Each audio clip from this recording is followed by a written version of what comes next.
Vikram mail clear. இனிமே விக்ரம் கிட்ட எதுவுமே இல்லை. அந்த போலீஸ்காரன் கிட்ட தான் மெயில் இருக்கு. அதை ஹேக் பண்ணணும்.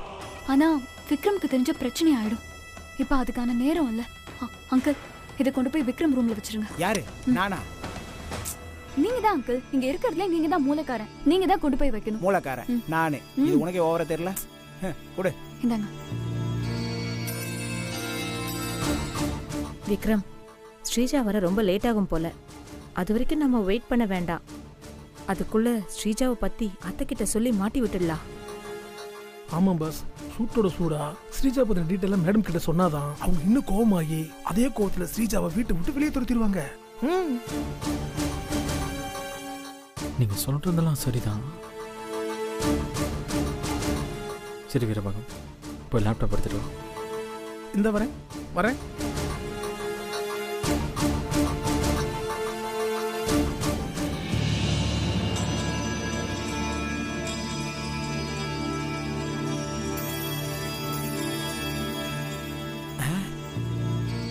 இந்த நாகு இதை எங்க இருந்து எடுத்துட்டு வந்தான்னு தெரியலையே.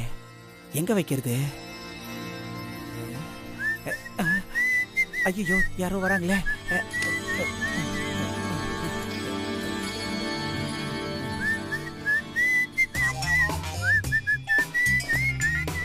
நீ கொண்டு வந்தது என்ன? அடடா, இங்க இருக்கே. வாவ்,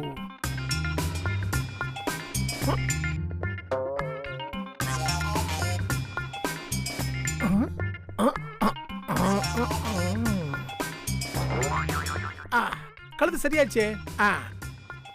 ஆடாத ஆட்டம் எல்லாம் போட்டவங்க மண்ணுக்குள்ள.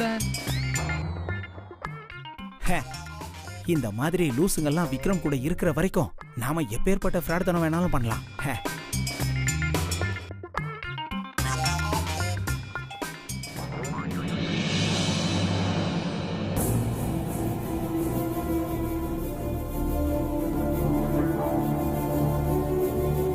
என்ன விக்ரம், இங்க வை. இருங்க பாட்டி, சொல்றேன்.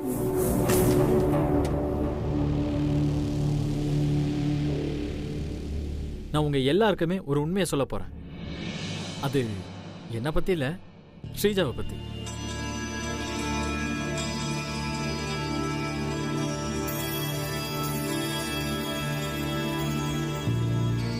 ஸ்ரீஜாவுக்கு நமக்கு தெரியாத இன்னொரு பக்கம் இருக்கு. அதை தேடி கண்டுபிடிச்சு நான் கலெக்ட் பண்ணி கொண்டு வந்திருக்கேன். அத இந்த சந்தர்ப்பத்தில் உங்க எல்லாருக்கும் நான் படிச்சு காட்ட போறேன். ஏன், அது என் பாட்டிக்கு கூட சர்ப்ரைஸா தான் இருக்க போகுது. என்ன விக்ரம் அது? இருங்க பாட்டி, அதான் சர்ப்ரைஸ்ன்னு சொல்றேன்ல. படிக்கிறேன், நீங்க கேட்டு என்ஜாய் பண்ணுங்க.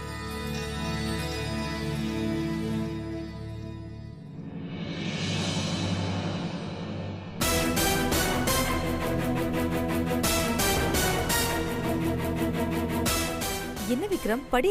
சித்தி,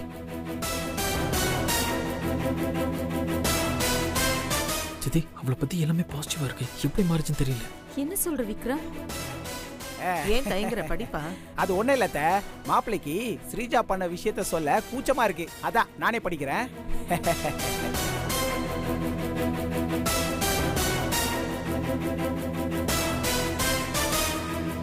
ஸ்ரீஜா +2ல state first.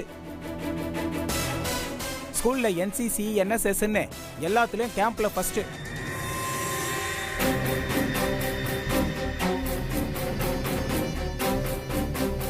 State level tennis ball, volleyball, basketball, அட ஃபுட்பால் எல்லாத்துலயும் கோல்டு மெடல். ஆஹா, 2 வாரத்துக்கு ஒரு முறை பிளட் கேம்ப் நடத்தியிருக்கா. மதுவிலக்கு போராட்டம் நடத்தி 3 முறை சிறைவாசம் போயிருக்கு இந்த பச்சைக்கிளி. அது மட்டுமா, கை போனவன், கால் போனவன், கண்ணு தெரியாதவன், இவங்களுக்கெல்லாம் சொந்தமா 4 ஆசிரமம் கட்ட ஃபண்ட் கலெக்ட் பண்ணி கொடுத்துருக்கா. இவ்வளவு நல்லது பண்ணியிருக்காளா? மொத்தத்துல இவ சின்ன வயசு அன்னை தெரேசா. இத்தனை கருணை உள்ளமும் உதவும் குணமும் கொண்ட ஸ்ரீஜா இந்த வீட்டுக்கு மருமகளா வர்றதுக்கு காரணமா இருந்தது எங்க அத்தை அஞ்சனா தேவி தான். எனக்கு அப்பவே தெரியும், எங்க அத்தை செலக்ஷன் எப்பவும் சோட போகாது, நான் உட்பட. இல்லையா அத்தை? இல்லையா? ஸ்ரீஜா பண்ண இத்தனை நல்ல விஷயங்களை சேகரிச்சு உங்களுக்கெல்லாம் சொல்ல கஷ்டப்பட்டு பாடுபட்ட ஐயா மாப்பிளைக்கு எல்லாரும் சேர்ந்து கை தட்டுங்க. மாப்பிள எப்படி? இதெல்லாம் உங்க வேலை தானா? மாப்பிள இது வரைக்கும் என்ன நீங்க காமெடியனை தானே பார்த்துருக்கீங்க. எல்லா காமெடியனுக்குள்ளேயும் ஒரு பயங்கரமான முகம் இருக்கு. அதை பார்த்துறாதீங்க, பயந்துருவீங்க. ராம்கி சந்திரிகா. என்ன மாப்பிள இதுக்கே டென்ஷன் ஆன எப்படி? இப்ப போட போற பிட்ட பாருங்க.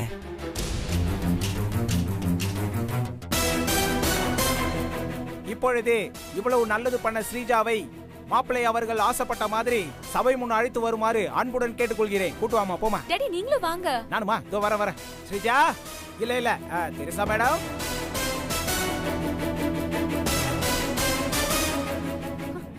ஸ்ரீஜா, அங்க விக்ரம் செம்மையா முகம் வாங்கிட்டு இருக்கான். உன்னை பத்தி பாசிட்டிவா வந்தோடனே அவன் முகத்தை பார்க்கணுமே, முடியல. விக்ரம்க்கு அந்த போலீஸ் கேஸ்ல விழுந்த அடிலாம் பெருசு இல்ல. ஆனா இப்ப விழப்போற அடிதான் அவன் தலையில நச்சுன்னு விழப்போகுது. நீ வேணா பாரு கிருபா, இப்ப அவன் எப்படி ஆடி போறான்னு. அது மட்டும் இல்ல கிருபா, ஆட்டத்துல இன்னும் கொஞ்சம் பாக்கி இருக்கு. எல்லாரும் முன்னாடியும் என்ன போதை ஏத்தி அசிங்கப்படுத்த பார்த்தான்ல, அதை எப்படி எனக்கு சாதகமா மாத்தி காட்டுறேன்னு பாரு. வா.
முதல்ல நீங்க எல்லாரும் என்ன மன்னிக்கணும். இப்ப கொஞ்ச நேரத்துக்கு முன்னாடி நான் குடிச்சிட்டு போதையில உங்ககிட்ட எல்லாம் முறை தவறி நடந்த மாதிரி நீங்க எல்லாரும் நினைச்சிட்டு இருக்கீங்கல்ல.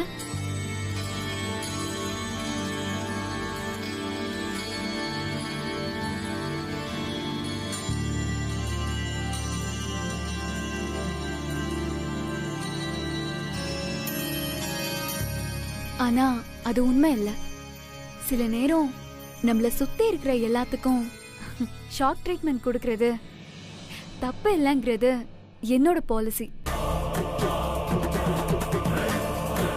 இது பெரிய பெரிய வீட்ல மட்டும் இல்லைங்க, மிடில் கிளாஸ், அப்புறம் company party, college farewell party, இப்படி எந்த பார்ட்டியா இருந்தாலும் அது கண்டிப்பா ட்ரிங்க்ஸ் பார்ட்டியா தான் இருக்கும். I hate that, I hate that, I hate that.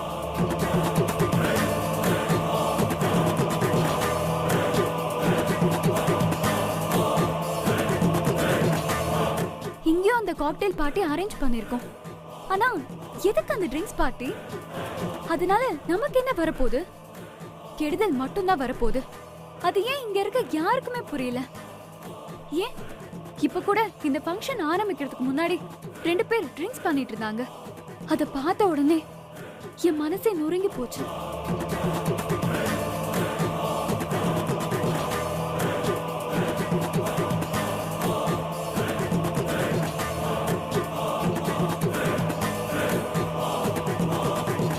குடிக்கிறது ஒரு கலாச்சாரமா ஆயிப்போச்சு.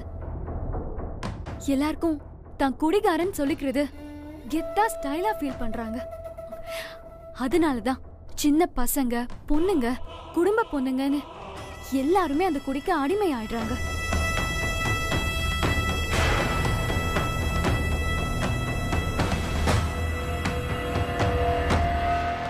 அதனாலதான் என்ன மாதிரி ஒரு பொண்ணு குடிக்க அடிமையா இருந்தா என்ன ஆகும், எந்த மாதிரி பாப்பாங்க, எந்த மாதிரி பேசுவாங்கன்னு உங்க எல்லாருக்கும் நான் குடிச்ச மாதிரி நடிச்சு காட்டினேன்.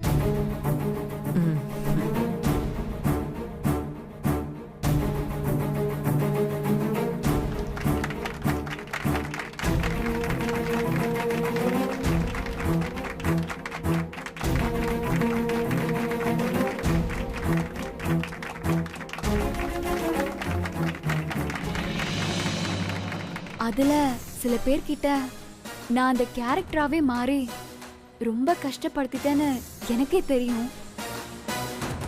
என்ன மன்னிச்சிருங்க. எல்லாமே ஒரு நல்ல விஷயத்துக்காக தான்.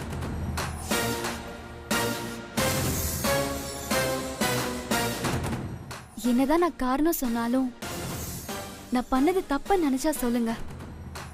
வயசு வித்தியாசம் பார்க்காம உங்க எல்லார் காலையும் நான் விளைறேன்.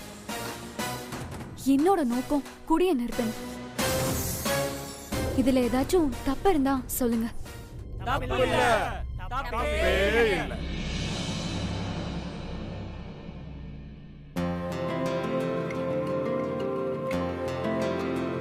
நீ எங்க எல்லாருக்கும் நல்லா பாடம் எடுத்துட்டமா. கங்க்ராச்சுலேஷன்ஸ். Thank you sir.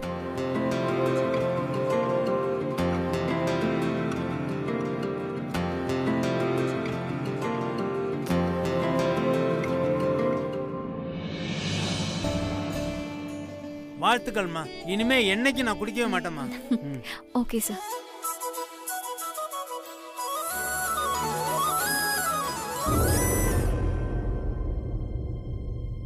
உண்மையிலேயே நீ ஒரு நல்ல அருமையான விஷயத்த சொன்னமா. உன் வயசுக்கு மீறின செயலை நீ சொல்லியிருக்க. சின்ன வெக்கம் எனக்கு என்னன்னா, 30 வருஷமா நான் குடிச்சிட்டு இருந்தேம்மா. இனிமே நான் சாகர வரைக்கும் அந்த கர்மத்தை தொடவே மாட்டேன். சத்தியமா தொடவே மாட்டேன். மத்த பெண்களும் அதை குடிக்காம இருக்க நான் இனிமே போராடுவேன் கண்ணா. நிச்சயமா நான் போராடுவேன். தேங்க்யூமா.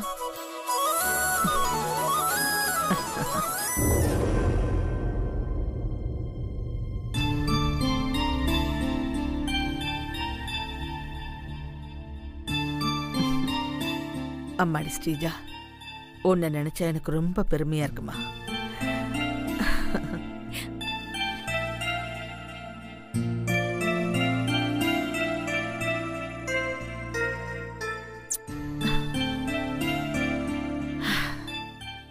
I am so proud.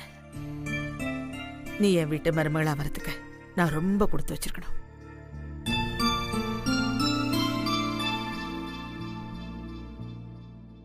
அம்மா, நீங்க விக்ரமுக்கு எங்க தேடினாலும் ஸ்ரீஜா மாதிரி நல்ல பண்புள்ள, குணமுள்ள, அறிவுள்ள, எல்லாத்துலயும் பெஸ்டான பொண்ணு கிடைக்கவே மாட்டா.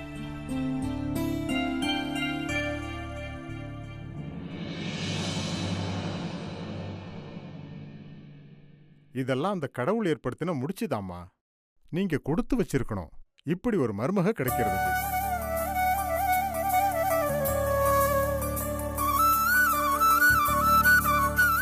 Thank you Gupta, thank you. இந்த ஃபங்க்ஷனை சிறப்பா நல்லபடியா முடிச்சு கொடுத்ததுக்கு உங்க எல்லாருக்கும் நான் நன்றி தெரிவிச்சுக்கிறேன். என்னப்பா பெரிய வார்த்தைலாம் சொல்லிட்டு இருக்கீங்க? இதையெல்லாம் செய்ய வேண்டியது எங்க கடமை. அதைத்தான் நாங்க செஞ்சிட்டு இருக்கோம். இல்ல சண்முகம், நான் ரொம்ப மன நிறைவா இருக்கேன். இன்னைக்கு நான் மனம் விட்டு பேசியே ஆகணும். தயவு செஞ்சு எதுவுமே பேசாதீங்க.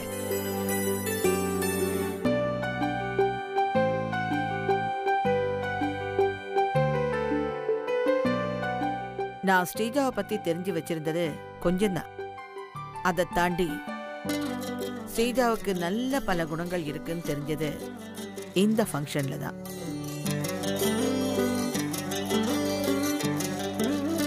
நான் விக்ரமுக்கு வரப்போற பொண்ணு எப்படிலாம் இருக்கணும்னு ஆசைப்பட்டனும் அதே மாதிரி ஸ்ரீஜா இருக்காங்கிறது எனக்கு ரொம்ப பெருமையா இருக்கு. ஐயோ பாட்டி, என்ன ரொம்ப புகழ்றீங்க. நான் அதுக்கெல்லாம் தகுதியானவளே கிடையாது. ஏதோ என் மனசு நிறைவுக்கு சில காரியம் செஞ்சேன், அவ்வளவுதான் பாட்டி.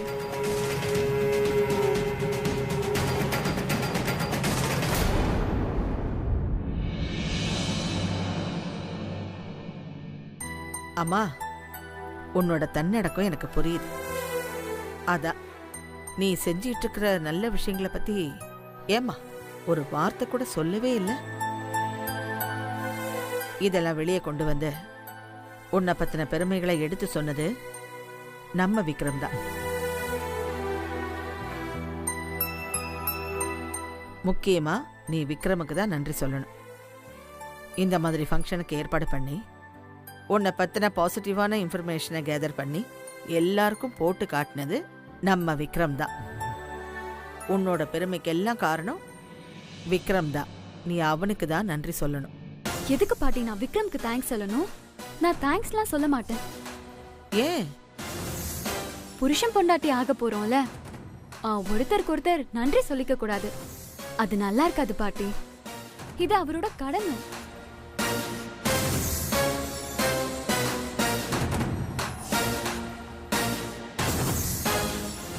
அவரை நினைச்சு வேணா நான் பெருமைப்பட்டுக்கிறேன். ஏன்னா என்னை பத்தின டீடைல்ஸ் கேதர் பண்றதுக்கு அவரு ரொம்ப கஷ்டப்பட்டிருப்பாரு. பாவம் விக்ரம், நான் நல்ல பொண்ணுன்னு ப்ரூவ் பண்ண ரொம்ப எஃபர்ட் எடுத்திருக்காரு. இதுக்காக இவ்ளோ எஃபர்ட் தேவையான்னு எனக்கு தெரியல.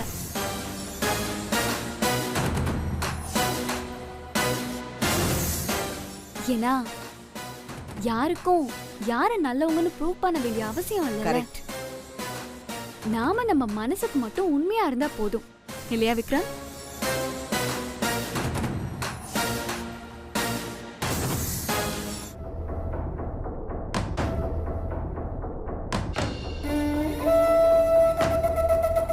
ஒரு நல்ல பொருளுக்கு விளம்பரமே தேவையில்லை.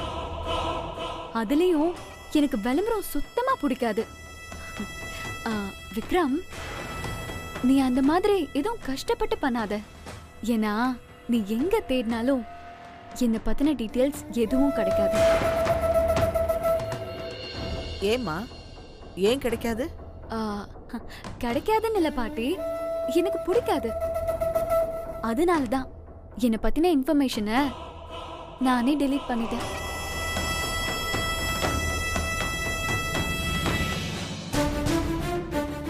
ஸ்ரீஜா, உனக்கு வேணா அது தேவையில்லாத விஷயமா இருக்கலாம். ஆனா எனக்கு ரொம்ப அவசியம். ஏன்னா எனக்கு மனைவியா வரப்போறவளோட அருமை பெருமைலாம் தெரிஞ்சுக்கணும்ல.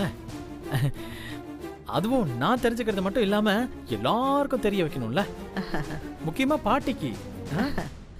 பாட்டி உன்னை பத்தி முழுசா தெரிஞ்சுக்கணுமா வேணாமா?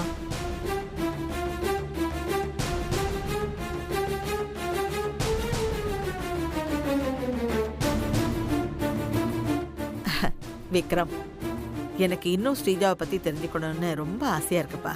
கவலையே படாதீங்க பாட்டி. ஸ்ரீஜா அவளை பத்தின டீட்டெயில்ஸை எங்க ஒளிச்சு வச்சிருந்தாலும் நான் தேடி கண்டுபிடிச்சு உங்ககிட்ட கொண்டு வந்து கொடுத்துட்றேன். அது என் கடமை இல்லையா ஸ்ரீஜா? என் பொண்ணு சின்ன வயசுல இருந்து அப்படிதான் மாப்பிள்ள. அவளுக்கு புகழ்ச்சினாலே பிடிக்காது. அதான் வேண்டான்னு நினைக்கிறா. விட்டுடுங்களேன் மாப்பிள்ள. அத்த, ஸ்ரீஜாவுக்கு வேணா விளம்பரமும் புகழ்ச்சி பிடிக்காம இருக்கலாம். ஆனா அவளை பத்தி இந்த ஊர் உலகத்துக்கு தெரிய வேண்டியது நிறைய இருக்கு. அதெல்லாம் ஒரு நாள் பாட்டிக்கு கண்டிப்பா தெரிய தானே போகுது. மாப்ள, உங்களுக்கு எதுக்கு இவ்வளவு சிரமம் மாப்ள? அப்படியே விட்டுருங்க மாப்ள. ப்ளீஸ் மாப்ள. சிரமம்லாம் இல்ல அங்கிள், இது ஒரு ஆசைதான். ஸ்ரீஜாவை பத்தி எனக்கு இன்னும் தெரிஞ்சுக்கணும்னு இருக்கு. அதே சமயம் எல்லாருக்கும் ஸ்ரீஜாவை பத்தி சொல்லணும்னு ஆசையா இருக்கு. சரி விக்ரம், இதுக்கு மேல உன்னோட இஷ்டம். உனக்கு என்ன பண்ணணுமோ பண்ணிக்கோ. எல்லாம் நீங்க போன ஜென்மத்துல பண்ண புண்ணியம். அதான் இந்த மாதிரி ஒரு பொண்ணு உங்களுக்கு மகளா கிடைச்சிருக்கா. எல்லாம் அந்த இறைவனோட அனுகிரகம்மா. சரி, டைம் ஆச்சு. எல்லாரும் போய் தூங்குங்க. Good night. குட் நைட் பாட்டி. குட் நைட் அத்தை.